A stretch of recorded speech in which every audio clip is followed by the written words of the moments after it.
It's the biggest annual gathering of winter sports, arts, and music. We're exploring the World Ski and Snowboard Festival. Plus, winter may have come to an end, but don't put away your soup bowl just yet. We've got arts, sports, culture, and food, and it's all local, and it's all on this episode of Go Sea to Sky.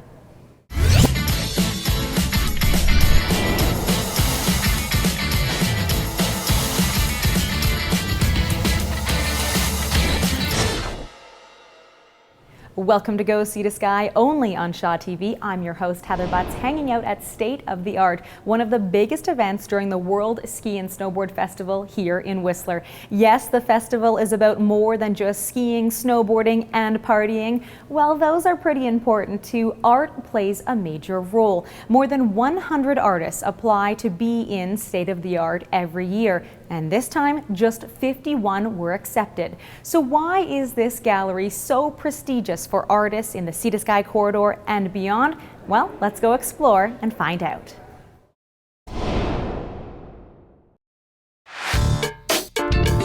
This is not your typical art show.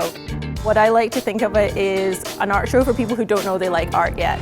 It's a way to experience the unfamiliar, for artists to get exposure and to generate creativity in the community and abroad. State of the Art is really a showcase and collection of mountain-inspired art that's from snow, street and surf culture, and it's an amazing variety of creativity and talent. Part of the World Ski and Snowboard Festival, the Whistler Conference Center is transformed into a gallery like no other. Opening night is a must-attend event, a party to celebrate the arts. 1,000 people take in the exhibit on that night alone, and close to 9,000 over the course of the week-long festival. It's the perfect place for artists to introduce their work to the world.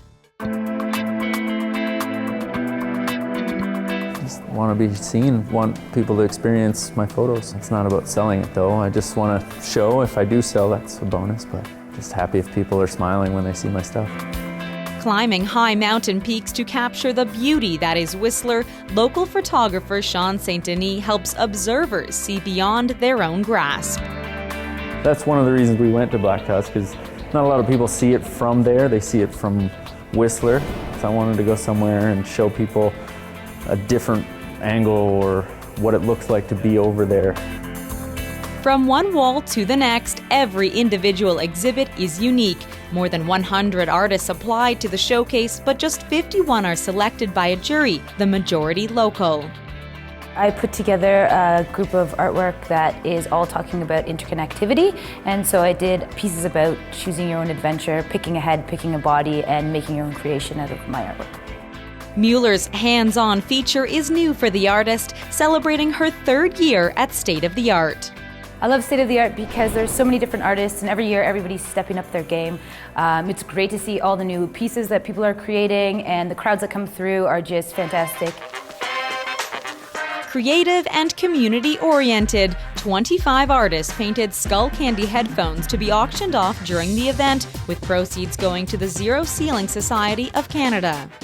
It's just really nice to have a sponsor involved and donate something of such high value like those Crusher headphones from Skull Candy, and then the artist donated their time to decorate those, and then people have these one-off, like one-of-a-kind customized wearable art pieces, so it's really cool. Like the work of Takasudo, a combination of opposites, no two artists are the same, nor are the pieces they create. That is what makes this State of the Art.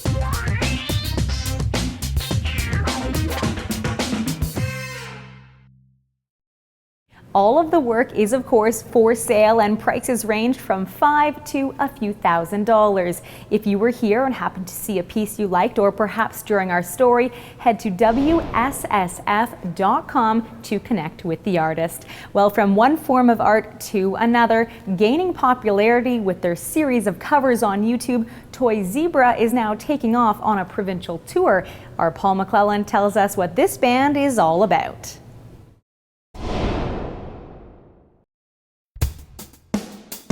We started off as a metal band, just learning like Metallica, Megadeth, Iron Maiden, and it kind of escalated from there. And just playing clubs, bars around the city, we had to pick up modern stuff that wasn't so heavy.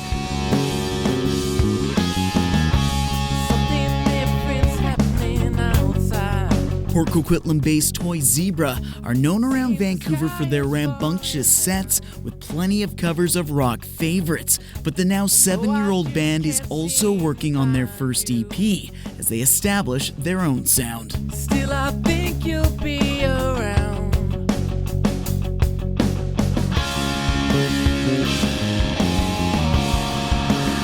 We just try to do everything, you know, like accurately and with a lot of feel, you know, just make sure all the harmonies are really in tune. And I think that's another thing actually, is the harmonies.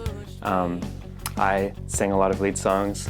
Tanner, the bass player, sings a lot of lead, and Cam sings a lot of harmonies.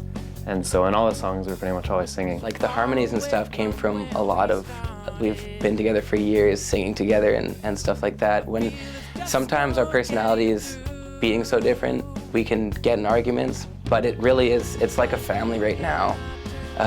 We're very close, we've known each other, we live together. We've lived together for the last 2 years. We were the saddest crew. We were the saddest crew.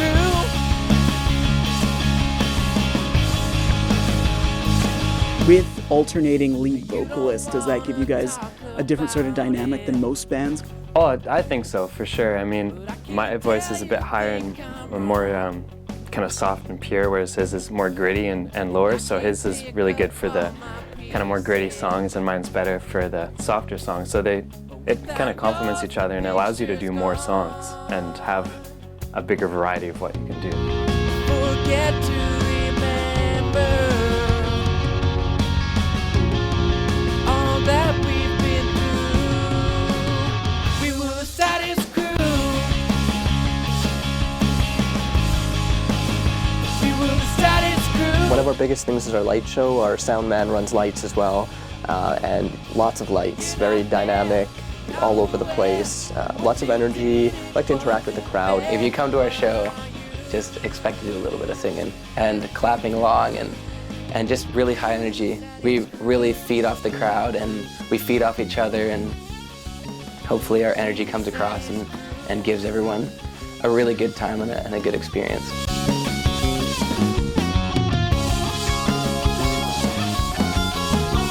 Check out their website for a long list of upcoming shows and for details on that upcoming EP. In Port Coquitlam, I'm Paul McClellan for Shaw TV. If you'd like to see one of our stories again, or perhaps maybe you've missed a full show, not to worry, everything's available for you online in HD. Just visit youtube.com/WhistlerShaw. Go see the sky, we're your local voice. Coming up. I love guiding because I get to take people that have never done an activity and teach them how to do it. Winter isn't over just yet. We're touring the trails by snowmobile. The following are proud supporters of community programming on Shaw TV. Hairstyling and color services for Heather Butts are provided by The Loft Salon. TheLoftSalon.com. Hi folks, it's me, Don Taylor, way up here with my friend Murph at Levitt Machinery. They sell, lease, rent, and service all these machines, and they offer certified training. Need a lift? Stack it, reach it, lift it. Levitt. 1 in 3 Canadians know someone with Alzheimer's disease or another dementia. I'm one of those Canadians. September is World Alzheimer's Month, and the Alzheimer's Society of BC wants you to get involved.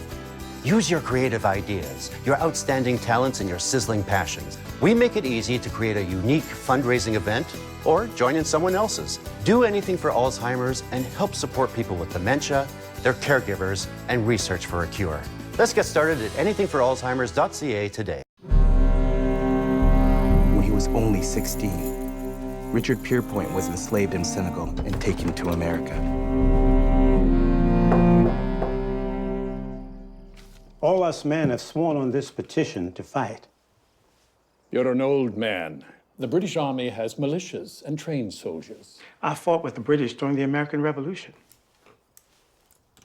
Take your land and farm it. Leave the Americans to us. With respect, sir. I was born a free man, and I intend to die one. Your officers fight for land and money. I fight for my freedom.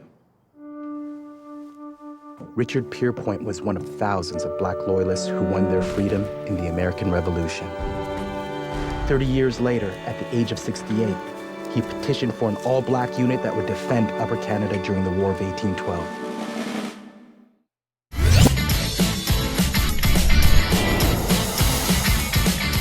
Welcome back to the show. You're watching Go Sea to Sky only on Shaw TV. I'm your host, Heather Butts, enjoying some of the beautiful work done by local and international artists on display here at State of the Art during the World Ski and Snowboard Festival. We're about to introduce you to one local artist, but first, we're heading up the mountain to enjoy Canada's outdoor oasis. Whether you're touring up them or skiing down, your mode of transport is what makes the adventure. So why not cover more ground faster? Today, we're traveling by snowmobile. With Canadian Wilderness Adventures, they help even beginners climb to some of the highest peaks.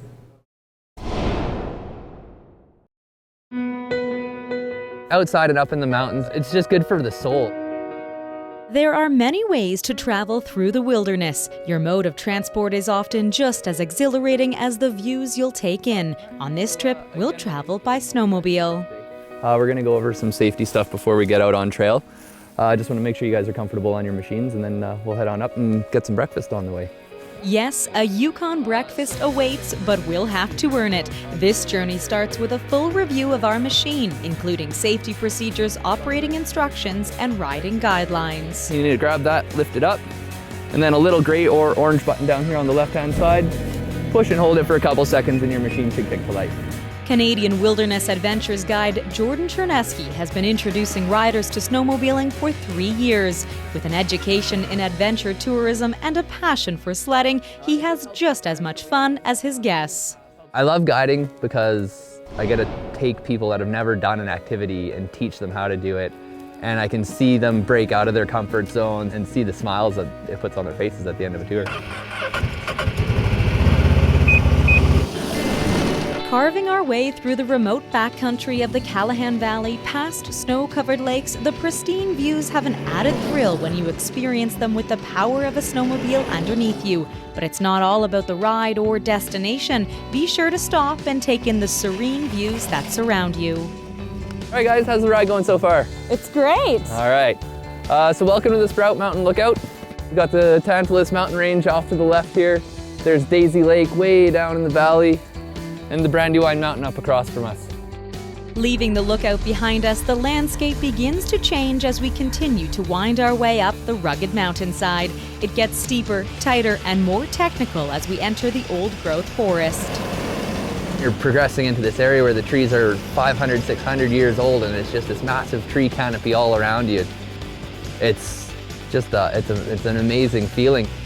Emerging through the trees, we've climbed to 1,600 meters where a warm breakfast awaits. All right, guys, come on in. It's nice and warm for you. Inside the toasty cabin, we're greeted by other riders, all eager to share tales of the trails during their morning ride. You just got to kind of hang out with all the other people that have come up. You know, if you know them or you don't, you start to know them by the end of it, and you develop this camaraderie between everybody. Cooked on an old-fashioned wood stove, the hearty serving of breakfast hash, pancakes, and maple syrup are deliciously satisfying for riders who have worked up an appetite. And it tastes even better when accompanied by pristine views that surround the rustic wood cabin. But once breakfast is over, there's still more riding to be done. We head to a frozen lake where we can really let loose. It just gives you a chance to open up the engines on the snowmobile a little bit more and feel out your throttle. The sun shining and the wind at our back. We have confidence instilled by our experienced guide to choose our own adventure. Then we return to the trails for a ride back to reality.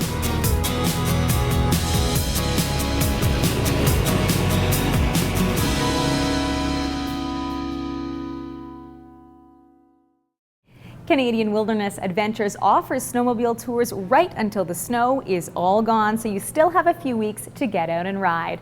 Well, it's time to head to Vancouver for some local fare. The coffee culture is an important one, but sometimes it's about more than the coffee, the food, and a place to plug in your computer.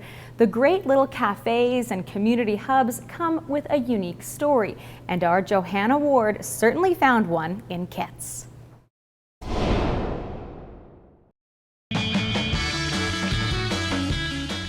we have a place which is totally off the wall. With walls almost totally covered. Where does all this stuff come from, Sophie? Well, I am known as the garage sale queen of Kitsilano. I love garage sales. So a lot of the stuff came from that, and also from people that have brought things in.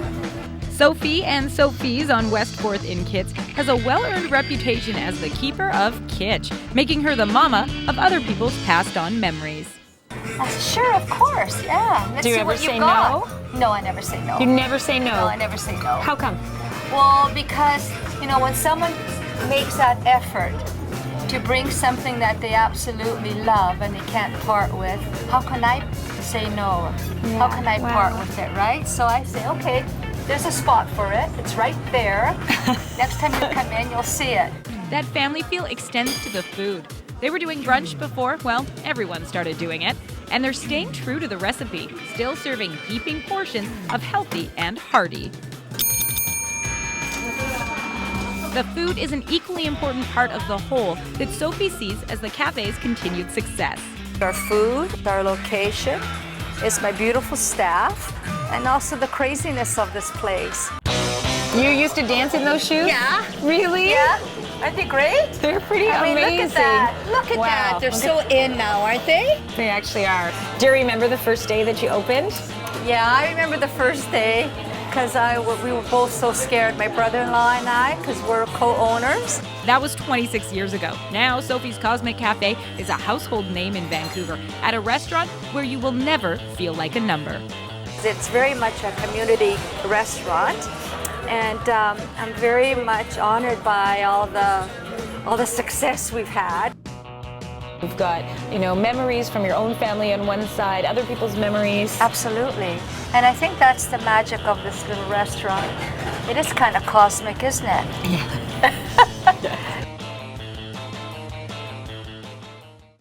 Well, Sophie's Cosmic Cafe is certainly a unique place to visit, and I'll have to check it out next time I'm in Kits. Do you have your favorite little cafe up here in the Sea to Sky corridor? Why don't you tell us about it? Visit us at facebook.com/Go Sea to Sky. We'd love to hear from you.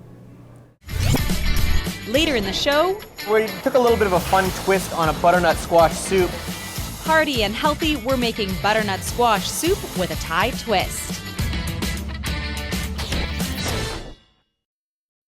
The following are proud supporters of community programming on Shaw TV. Heather Butt's wardrobe is fitted by Peak Performance. PeakPerformance.com. Whether you're pursuing a television career or looking for a new leisure activity, we invite you to join the Shaw TV volunteer program. You can gain valuable hands-on experience and acquire skills ranging from camera to floor directing. We're looking for high school or college students or adults who are eager to learn. Shaw TV is currently accepting volunteer applications. Contact us today. We're there to bring it home. Shaw TV, your local voice. Join, book, go with Moto, Vancouver's only local car sharing co-op. What's car sharing? It's thousands of people sharing the cost and access to hundreds of cars. Car sharing offers a reliable alternative to car ownership, fits your lifestyle, and saves you money. With 300 cars, trucks, and even cargo vans, Moto offers the lowest rates in Metro Vancouver. And booking a Moto is easy, online or by phone. Join, book, go. Learn more at moto.coop.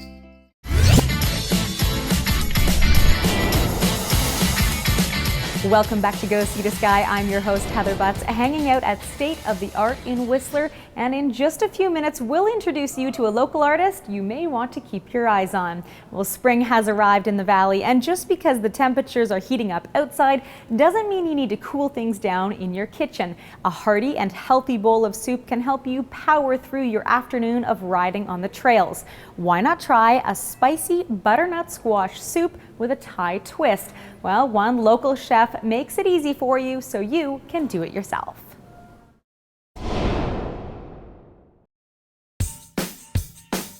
We are talking hearty and healthy, and it can be served any time of the year. We're talking soup today with Chef Tori Martindale, inside cut at the Four Seasons Resort. Tori, we're making soup, and you're a soup champion.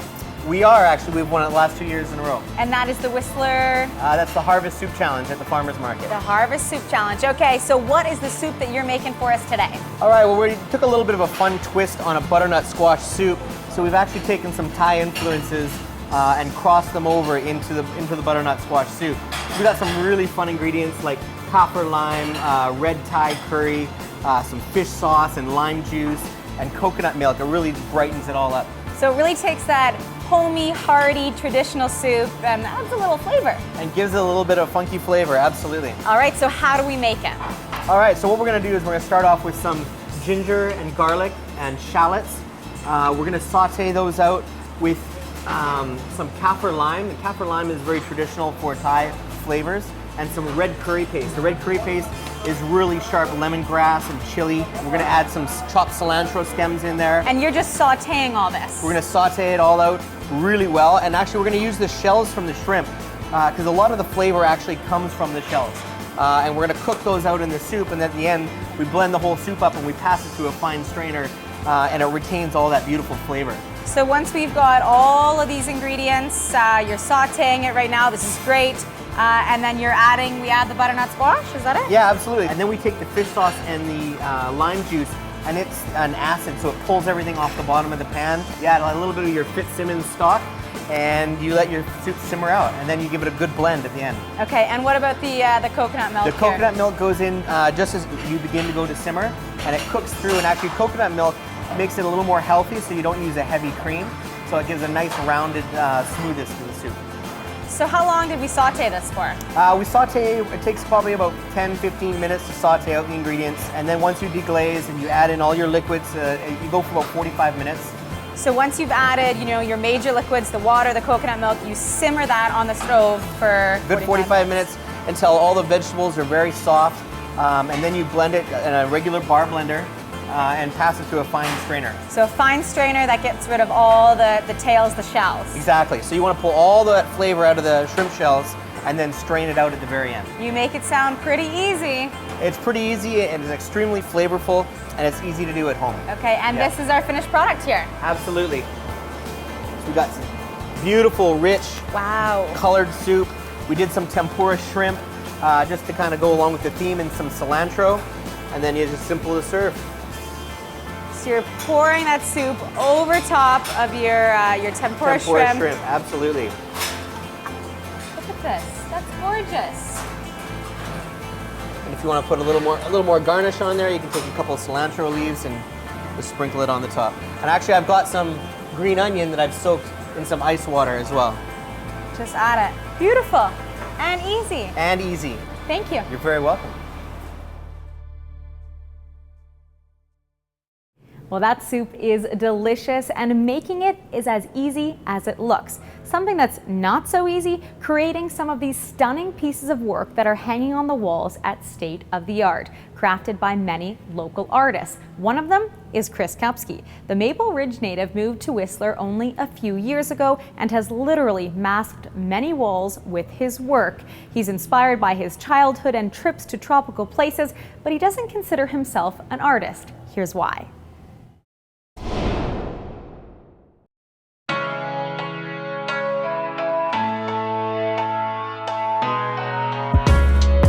I don't really describe myself as an artist. I don't think I'm there yet. Chris Kupski refers to himself as a painter, striving to push the boundaries. The word artist would be like the highest level of any form, of any discipline. You go from beginner to intermediate to advanced to like artist, master. So that's why I would use artist as like mastering your craft. The Maple Ridge native known as Cups is recognized in Whistler for his work done with a spray can, transforming ordinary walls into extravagant murals. Anything I can bring to a wall that'll get people to stop and look like for a couple seconds longer and enjoy it is something that's pretty cool, I think. And an 8-foot portrait's pretty noticeable too. It's not street art, and he doesn't consider himself a graffiti artist. That's a different skill set. Cups is a muralist who chooses spray cans simply because it's the best tool for the job, creating composition with surreal transitions. I do try and use the spray can for its most potential, so the oversprays and anything that the can lends itself nicely to is what I would use in a mural or when I'm using spray cans. But spray cans are not his only tool and murals are not his only trait. Like many, Cups began his painting career on canvas and continues to perfect that craft too. I would never commit to just one. I think it would burn me out. Whenever I'm done with one, then I go over to the other and something cool happens or something different, or I hit a wall and then I go back to the other one and figure it out.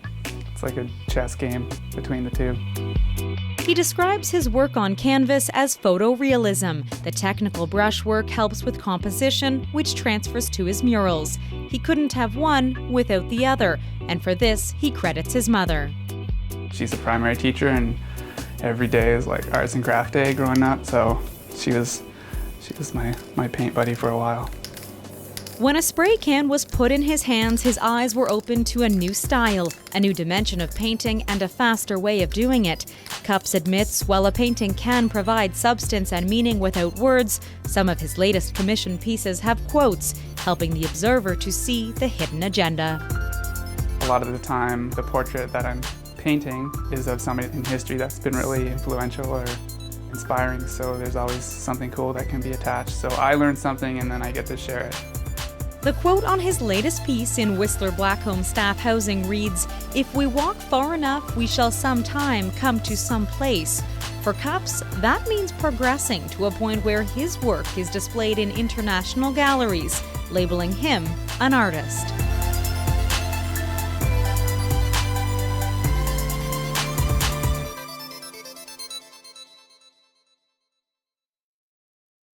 Recognize this? It's complete and was the star of his show during State of the Art. If you'd like to learn more about Chris Kupski, visit thehiddenagendaprojects.com. That does it for this episode of Go Sea to Sky. We hope you enjoyed it. Thanks for watching.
Whether you're pursuing a television career or looking for a new leisure activity, we invite you to join the Shaw TV Volunteer Program.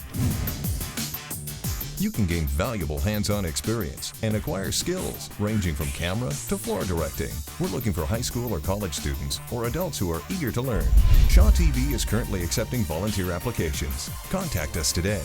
We're there to bring it home. Shaw TV, your local voice.